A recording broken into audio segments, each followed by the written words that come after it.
Então vamos ao nosso livro de discipulado bíblico, lições maravilhosas. Nós paramos aí na devocional da semana, né?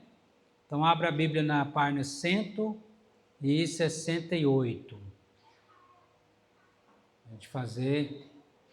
Vamos fazer a leitura da devocional? 1 Pedro 4, de 1 a 6. Página 168, 169. 1 Pedro 4, de 1 a 6. Ora, tendo Cristo sofrido na carne, armai-vos também vós mesmos do mesmo pensamento, pois aquele que sofreu na carne deixou o pecado, para que, no tempo que vos resta na carne, já não vivais de acordo com as paixões dos homens, mas segundo a vontade de Deus. Porque basta o tempo decorrido para terdes executado a vontade dos gentios, tendo andado em dissoluções, concupiscências, que são desejos pecaminosos, borracheiras, orgias, bebedices e em detestáveis idolatrias. Por isso, difamando-vos, é estranho que não concorrais com eles ao mesmo excesso de devassidão, aos quais hão de prestar contas àquele que é competente para julgar vivos e mortos. Pois para esse fim foi o evangelho pregado também a mortos, para que mesmo julgados na carne, segundo os homens, vivam no Espírito segundo Deus. Amém. Vamos orar? Obrigado, meu Deus, meu Pai, por Tua palavra, pelo privilégio de poder estudá-la e assim crescermos na comunhão com o Senhor, na comunhão com os nossos irmãos. Aumenta a nossa fé, nossa confiança e a nossa esperança no Senhor. Abençoe aqueles que aqui estão e onde essa palavra, ó Deus, chegar, que venha abençoar, ó Deus, a vida de cada pessoa e cada família, em nome do Senhor Jesus Cristo. Amém. Amém. Muito bem. Fazendo aqui duas observações. Primeiro, aqui, quando fala que, pois aquele que sofreu na carne deixou o pecado, evidentemente não fala de Cristo, né? Mas fala do pecador, né? Então, muitas vezes, Deus permite o sofrimento também, né? Para que a gente, como uma forma de correção, né? O salmista diz no Salmo, né? Quando eu passei por tribulação, eu aprendi, né? A retidão, né? E aí ele fala da vida do justo e da vida do ímpio, da vida daquele que teme a Deus, da vida daquele que não teme a Deus, né? Por isso que o título está dizendo aí, a morte para o pecado e a pureza de vida. E aí, no versículo de número 6, fala, pois para este fim foi o evangelho pregado também a mortos. Mas como assim? Pregou para os... Aonde pregou para os mortos? Será que pregou lá no inferno? Aonde? Foi lá para pregar para os mortos? Né? Esses mortos aqui são mortos vivos, né? É aquilo que a Bíblia fala, ele vos deu vida, estando vós mortos nos vossos delitos e pecados. Então, o evangelho foi pregado a mortos espirituais, para que, mesmo julgados na carne segundo os homens, vivam no espírito segundo Deus. Aí, quando a pessoa converte, então passa a ter vida, e vida espiritual, né? Não só vida física, né? E é o que nós chamamos de novo nascimento. Vamos às perguntinhas aqui da página 169, né? 169. Primeira pergunta, qual o ensino central dessa passagem? Quem respondeu? O título está aí, né? Em negrito. Qual o tema principal dessa passagem que nós lemos é a morte para o pecado e a pureza de vida. Então, esse resume muito bem o que diz aí a passagem. Segunda pergunta: que relação há entre o ensino do texto e a pessoa de Jesus? Qual a relação? Cristo sofreu na carne e jamais pecou, né? E nos trouxe a salvação, né? Ele sofre na cruz, e ele sofre como homem, né? Mas sem jamais pecar. Como nosso representante, ele viveu perfeitamente toda a lei de Deus e sofre o castigo que nós merecíamos sofrer. Número 3 aí a pergunta: qual é o seu compromisso diante deste ensino? Eu coloquei aqui: viver em santidade sendo imitador de Cristo. Amém? Você também? O Senhor nos chama para vivermos uma nova vida, né? Deixando o pecado para uma nova vida na presença do Senhor. E aí, escreva uma pequena oração considerando a devocional dessa semana. Você pode escrever sua oração, aí eu escrevi a minha. Senhor, meu Deus e Pai, graças dou por Jesus Cristo ter sofrido por nós, vencendo o pecado, a morte, o diabo, para nos fazer mais que vencedores. Dar-nos a graça de viver em santidade, não satisfazendo os desejos da carne, mas andando no Espírito. Nos perdoe e nos aviva, em nome de Jesus. Amém. Você escreveu também sua oração? Aqui na página 169, a gente só recordando aqui essas 3 perguntas, né, para discussão. A vida cristã é compatível com o mundo? O que você pensa sobre isso? A vida cristã não é compatível com o mundo. Amém? Não dá para ser crente Raimundo, né? Um pé na igreja, um pé no mundo, né? O pessoal brinca fazendo essa piada. O cara mundano, sem mudança de vida, chama de crente Raimundo. Pé na igreja, pé no mundo. Então, nada contra os Raimundo, né? Mas fazendo essa comparação, não tem como. Ou você serve a Deus ou você serve ao mundo, ao pecado, né? Vai dizer lá em 1 João capítulo 2, verso 15, né? Não ameis o mundo nem as coisas que há no mundo. O pecado, né? Não está falando do amor às pessoas, mas está falando o amor às coisas perniciosas do mundo, né? Então, a quem amar o mundo, o amor do Pai não está nele. E aí, Romanos 12, quem sabe de cor? Romanos 12, versículo 1 e 2.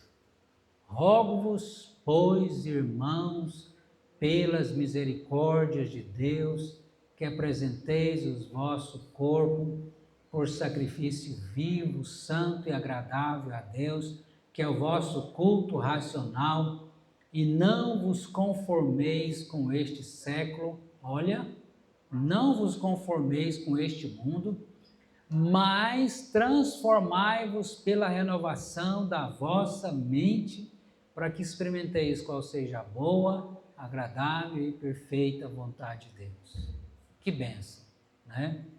Então, é por isso que o cristão é chamado de luz do mundo e sal da terra, para fazer diferença, né? Louvado seja Deus. E aí a outra pergunta diz assim: como você define o seu relacionamento com Deus? O que necessita para crescer mais? E aí? Pergunta legal também essa aqui, né? Como que você define o seu relacionamento com Deus? Tá bom? Tá mais ou menos? Tá ruim? Precisa melhorar? Tá lendo a Bíblia? Tá orando? Tá congregando? Como é o seu relacionamento com Deus, né? E aí, que necessita para crescer mais? O que você acha? que você necessita para você crescer mais? O que daria mais crescimento espiritual à sua vida? Ler a palavra, orar, dedicar mais, né? Jejum também é bom, né? Vigília de oração, buscar ao Senhor, dedicação, consagração, né? Não tem aquela música da Aline Barros? Ao Rei dos Reis consagro tudo o que sou. E aí, consagrar corpo e alma ao Senhor. Consagre, né? Consagração. A terceira pergunta fala: o que significa ser um crente carnal? É um crente que precisa de conversão, né? Na verdade, não é crente realmente, ou é imaturo, né?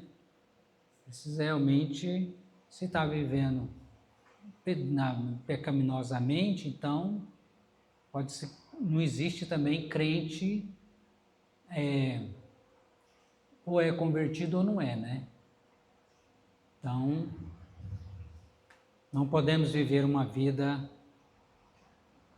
de religioso evangélico, né? Ou como diz como a gente falou esses dias para trás, né? Não tem o católico não praticante? Agora tem o evangélico não praticante. É uma aberração, né? Eu sou evangélico, mas não sou praticante. Coisa linda, né? Coisa horrorosa. Misericórdia, né? Então, ou é, ou você é ou não é, não tem meio termo, né? Para Jesus, ou é tudo ou nada, né? Ele falou para os seus discípulos: vocês querem me seguir mesmo? Então, vamos abrir o que está escrito, vamos ver o que está escrito lá em Mateus 16, 24. Então, quem lê para nós? Mateus 16, 24. O que precisa para seguir a Jesus? Então disse Jesus a seus discípulos: se alguém quer vir após mim, a si mesmo negue, tome a sua cruz e siga. Opa! Você quer ser um seguidor de Cristo? Amém? Tem que fazer o que então? Duas coisas, né? Negar a si mesmo, não fazer mais sua própria vontade, mas a vontade de Cristo. E aí? Está disposto? Em tudo que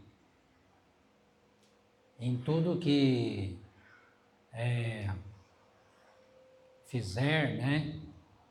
Você parar e pensar, né? Qual é a vontade do Senhor? Qual é a vontade do Senhor?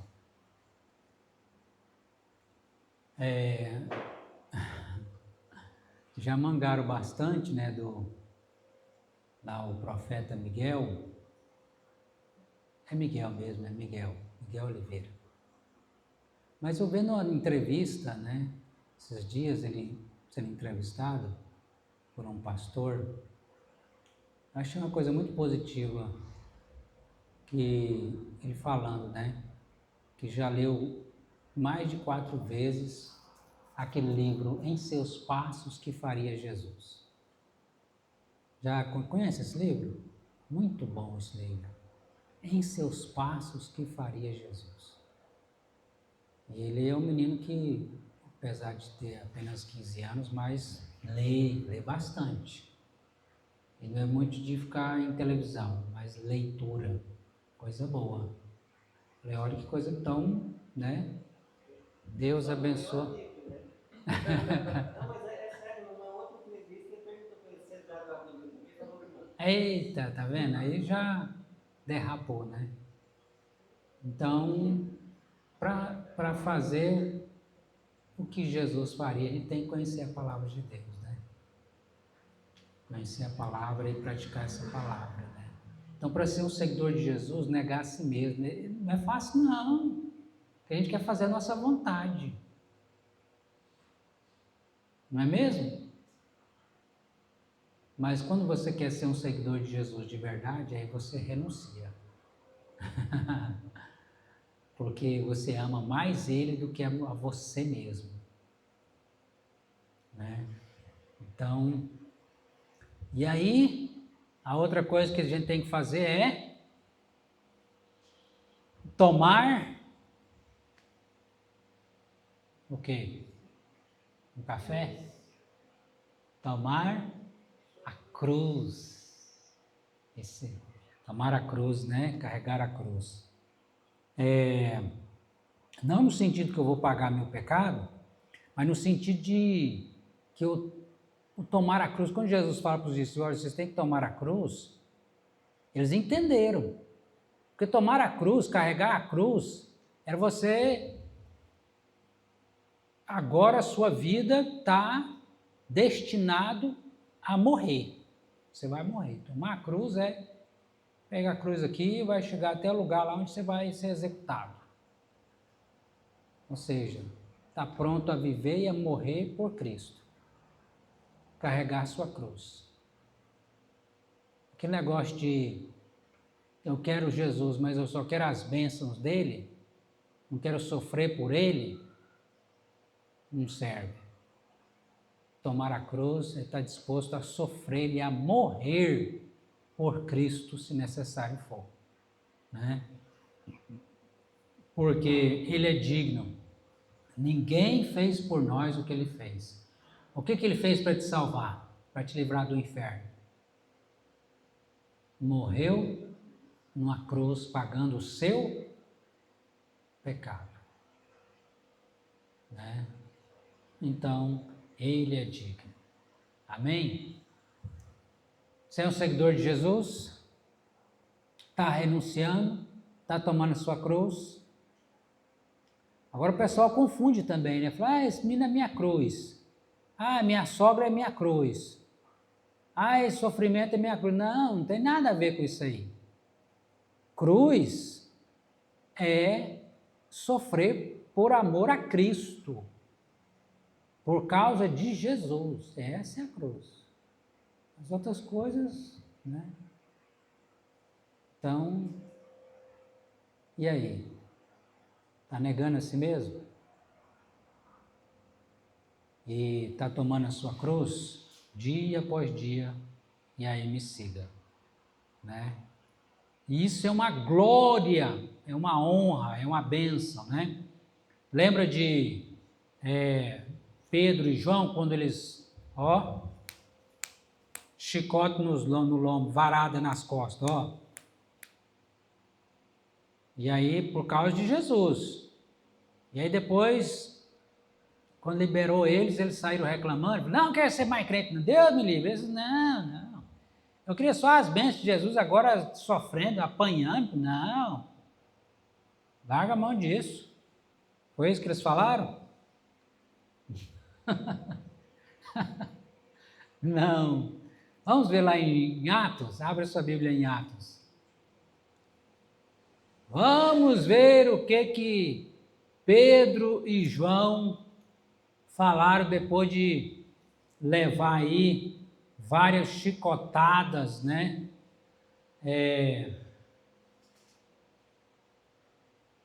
Nas costas, por causa de Jesus. Atos capítulo 5, a partir do verso 40. Atos 5, 40. Imagine se fosse você no lugar deles. Você já levou varada? Alguém já apanhou aqui levando varada? Olhando para os meninos aqui.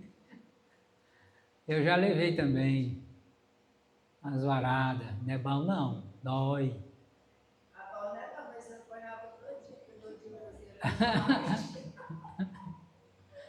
Não é bom não.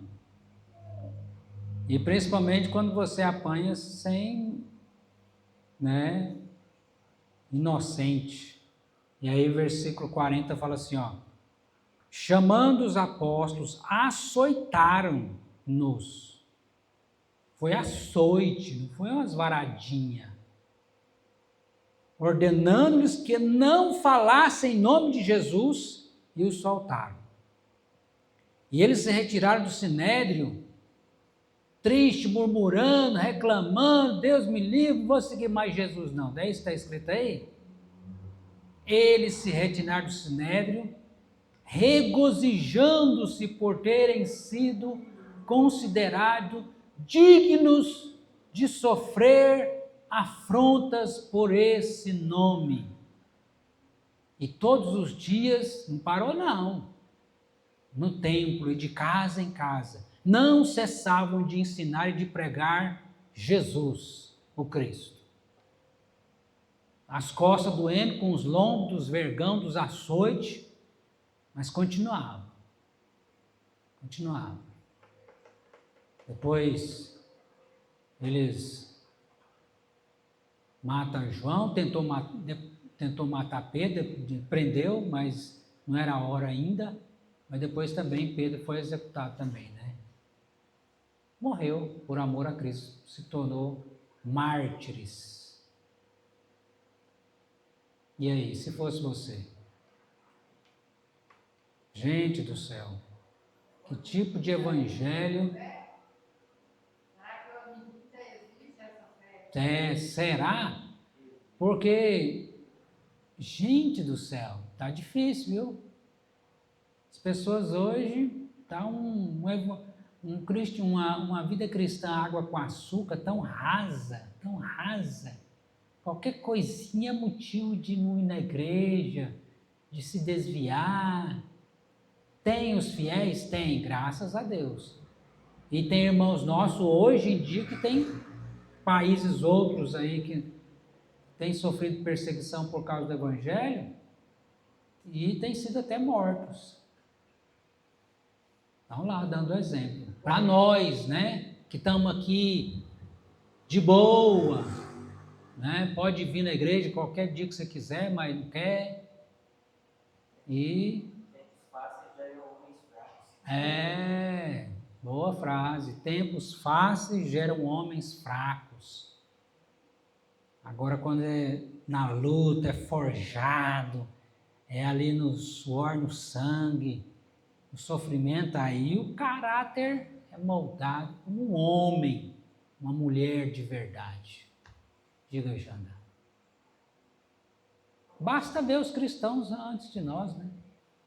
Meus queridos, lembrem-se de orar pelos seus irmãos que têm sofrido perseguição mundo afora, né? Há muitos países aí que perseguem e matam os cristãos. É isso que tem acontecido. E nós aqui de boa, né? E com preguiça de ir na igreja, preguiça de orar, preguiça de ler a Bíblia. Meu Deus! Se chegar uma perseguição dessa, hein? No Brasil, vai dar uma raliada feia, não vai? Que aí, neguinho, não. Morrer por Jesus? Vamos na página 172, a graça divina, nosso estudo de hoje. Página 172. E a nós, na qualidade de cooperadores com Ele, também vos exortamos a que não recebais em vão a graça de Deus. Não receba em vão a graça de Deus. Você recebeu a graça? Então, viva de acordo com essa graça que você recebeu. A palavra graça na Bíblia é amplamente descrita como uma virtude do caráter de Deus, é um atributo do caráter de Deus, né? Graça. E também toda a sua ação na relação com o homem. Deus se relaciona conosco pela graça, do seu favor. Outra definição alternativa a descreve como o favor de Deus oferecido ao homem que se tornou indigno dele por causa do pecado. Então, podemos definir também graça como favor imerecido, favor que você não merece. O que é graça, Arthur? O que é graça, Romualdo? Favor que eu não mereço. Isso é graça, né? Então, é por isso que a salvação é pela graça, não é por mérito. No Antigo Testamento, a palavra hebraica mais traduzida para graça, né? E no Novo Testamento, ambas significam favor. A primeira menção desta palavra na Bíblia encontra-se em Gênesis 6:8. Lembra de Noé? Noé achou graça diante de Deus, né? Num contexto de extensa maldade entre os homens, Deus decidiu condenar severamente a raça humana através do dilúvio global. Entretanto, Noé achou graça aos olhos do Senhor e fora preservado com sua família. Assim, os conceitos de eleição, misericórdia e salvação são combinados nessa primeira ilustração de graça no Antigo Testamento. A graça e a obra salvífica de Deus. A graça é a bondosa ação divina, em virtude da qual remove eficazmente a culpa do pecado sobre o homem, libertando eternamente dos seus efeitos condenatórios. O texto de Romanos 3, 23 e 24 afirma claramente que todos pecaram e destituídos, carecem da glória de Deus. E você pode então pegar o nome da palavra glória e colocar: estão carentes de serem satisfeitos com a satisfação que só Deus pode dar. O homem procura uma satisfação, essa glória só Deus pode dar. Mas o homem fica iludido com outras glórias que não satisfaz. Mas só a glória que Deus dá é que nos satisfaz. Então, justificados gratuitamente por sua graça, mediante a redenção que há em Cristo Jesus. A linguagem do autor cria um cenário jurídico no qual o réu é absolvido da culpa, sem pecado, sem pagamento, melhor dizendo, pelos atos de um homem, Cristo Jesus. Somos absolvidos, né? Daí o favor imerecido de Deus, que providenciou legalmente a redenção, pagando o alto preço do pecado, pela morte de seu único filho, tendo em vista a manifestação da sua graça no tempo presente, para ele mesmo ser justo e o justificador daquele que tem fé em Jesus. Em Efésios 2, 8 e 9, Paulo afirma, o que está escrito lá, Efésios 2, 8 e 9? Porque pela graça sois salvos por meio da fé, e isto não vem de vós, é dom de Deus, não vem de obras para que ninguém se glorie. Pela graça mediante a fé. Então a fé é a mão estendida recebendo a presente da salvação, né? E a graça é tratada nesse texto como o meio pelo qual o homem é salvo, numa ação completa e gratuita de Deus, enquanto a fé é o modo pelo qual a salvação é apropriada. Por isso a salvação é uma dádiva divina, e não uma recompensa do esforço ou das virtudes do homem. Vamos ilustrar aqui como Deus é justo e justificador. Deus sendo justo, ele tem que punir o pecado, certo? Mas ele também é justificador. Como que ele vai justificar o pecador então? Então, eu vou contar aqui uma história. Diz que em determinado lugar, onde tinha um acampamento, uma selva, e aonde eles tinham que regrar a comida, e aí depositava a comida em determinado lugar, e tinha aqueles que distribuía igualmente para que todos pudessem ser alimentados, né? E ninguém podia mexer naquele armazém lá. Mas acontece que essa era a lei, mas acontece que a mãe do administrador, né, do chefe lá do local, estava pegando comidas, né? Pegando comidas lá, e ela foi descoberta. E a punição era quem fosse descoberto pegando, né? Quem pegasse a comida lá no armazém, que era onde guardava comida, para todo o acampamento, para que fosse distribuído igualmente, para que ninguém viesse passar fome, mesmo sendo regrado, né? E aí a lei era que a pessoa que fizesse isso, que roubasse a comida, iria ser açoitado, levar um chicote nas costas. E aí a mãe desse chefe foi pega roubando comida. E agora? Vai cumprir a lei ou vai liberar a mãe do chefe? Como é que faz? Então, cumprir a lei. Lei é para todos, certo? Ou é só para alguns? Para ser justo tem que ser para todos, né? E aí tá bom, traz a mãe lá do chefe para receber os açoites, né? E aí o chefe fala, agora nós vamos cumprir a justiça, a lei, mas aí o chefe faz uma coisa para que fosse feita a justiça, né? Imagine que a mãe do chefe é essa cadeira aqui, né?